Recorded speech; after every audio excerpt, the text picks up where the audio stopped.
So now that we're done talking about social facilitation, let's move on to social loafing. All right.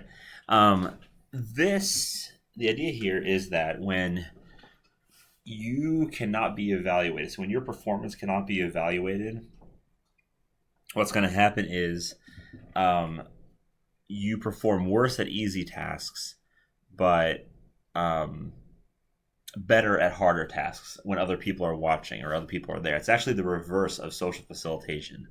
Remember, social facilitation is when the task is really hard and other people are watching us, we do really bad. But here for social loafing, if the task is really hard and other people are watching, we do really good. And on the other side of that coin, social facilitation would say if the task is really easy and other people are watching us, we do really, really well. But here for social loafing, if the task is really easy and other people are watching us, we actually do really bad.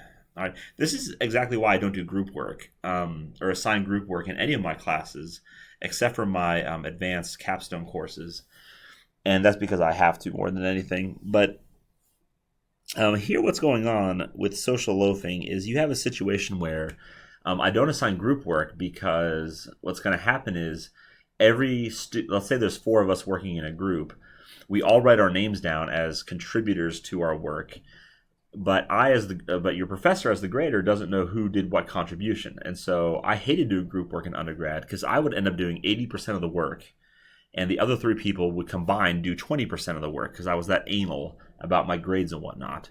So this is one of those things where people just slack off, and that's really what's happening here in terms of what we think about for social facilitation. All right, and your book talks about something called the free rider effect, which is where you benefit from the social facilitation. So social loafing. So social loafing makes us this free rider where we basically get to take naps while everyone else is painting, yet you still get paid the same. All right. So you get very little in return. You get very little, but you get a lot out of it. All right. So let's talk about a really cool study by Latney, the same Latney with the helping behavior, and then Williams and Harkin. And Williams and Harkin are really the two that put social loafing on the map. And basically what they did was they had participants go into a soundproof room to make noises.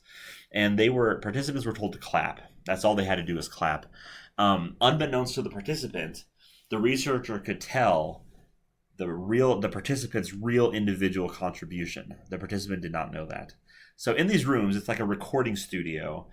They could measure the decibel level of how loud someone claps, and they did it. The participants did it alone, or in pairs, or in foursomes or sixsomes. All right, and what they found, and so they just had them clap, and what they found is this for the decibel level. So this is the y-axis is decibel levels, and what you see is that as more people become a part of the group, your decibel level, the amount that goes down. So you got to imagine, like in a case, and I'm going to clap in a second. So like alone, like if I want to make this noise, right, that's all me. But if there's other people around me clapping, you only contribute that much.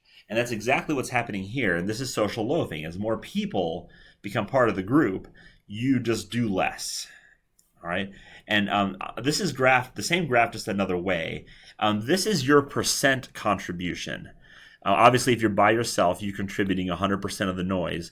But what I like this graph a little bit better because you can actually see what the dip in the decibels means. So here, if you just add one more person, your contribution decreases 30%. And if you do another person, that's a 20% difference. And if you do it again, that's a 10%. And so what's happening is you just have these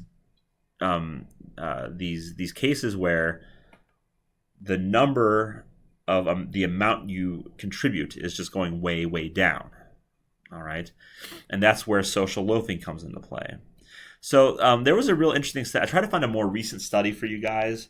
Not a lot that I have found that I thought was really cool. Have been doing a lot on social loafing, but so this is dated, obviously, but it's newer than the 1970 stuff.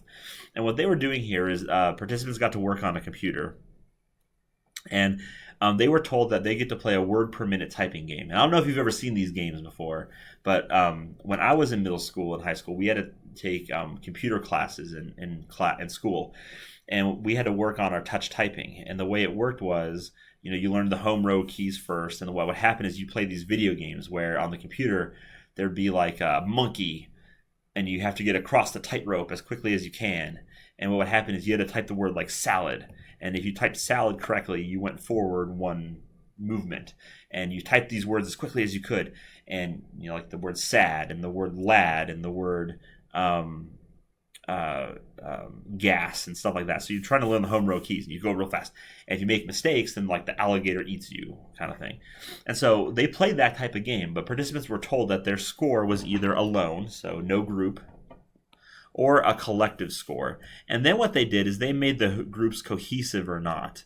A cohesive group is a group that really gets along with each other. You have a lot in common. A non-cohesive group is the opposite. And once again, the words per minute typed was the answer.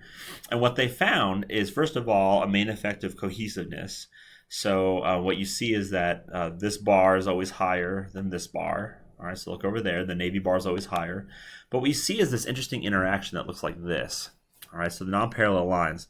And what's happening here is that if you're told that, I think of like the individual side, like over here, I think of this as like your baseline level.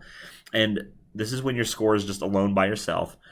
So the group really doesn't matter. But when the group does matter, so your score is the group score, if your group is cohesive, you do a lot of work, right? You put a lot of work in because you like your group. You're like, I'm all about it. But here, if you don't like your group, you actually do less. And that's social loafing, is when you do less. All right? So why social loafing? Well, unlike social facilitation, we don't have any arousal. There's no arousal because other people let us relax. They do our work for us, hence the free rider effect. And no one's judging you. Like, if your name cannot be tied to your individual contribution, then there's no judgment. All right, there's no judgment whatsoever. So at simple tasks, you don't care.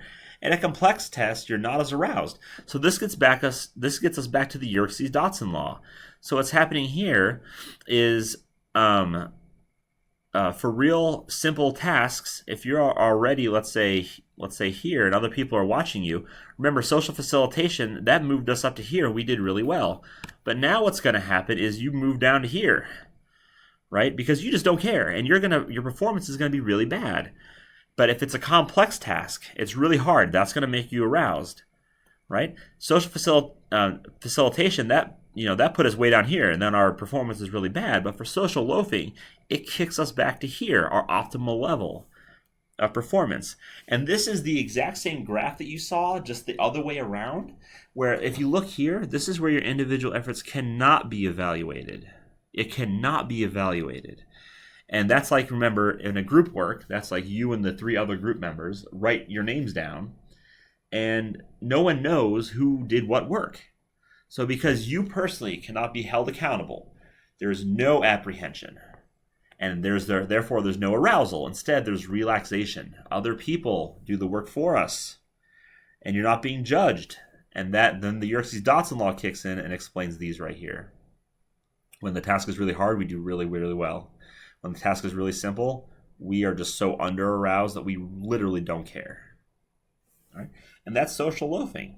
Now, if you took this graph, this little thing here, if you took this and paired it with the other graph from social facilitation, let me back up and show you what graph I'm talking about. Just take a sec. Oh my, sorry. This graph here, you can add another thing that says not evaluated, no apprehension, relaxation. Oh, man, my pen's being weird.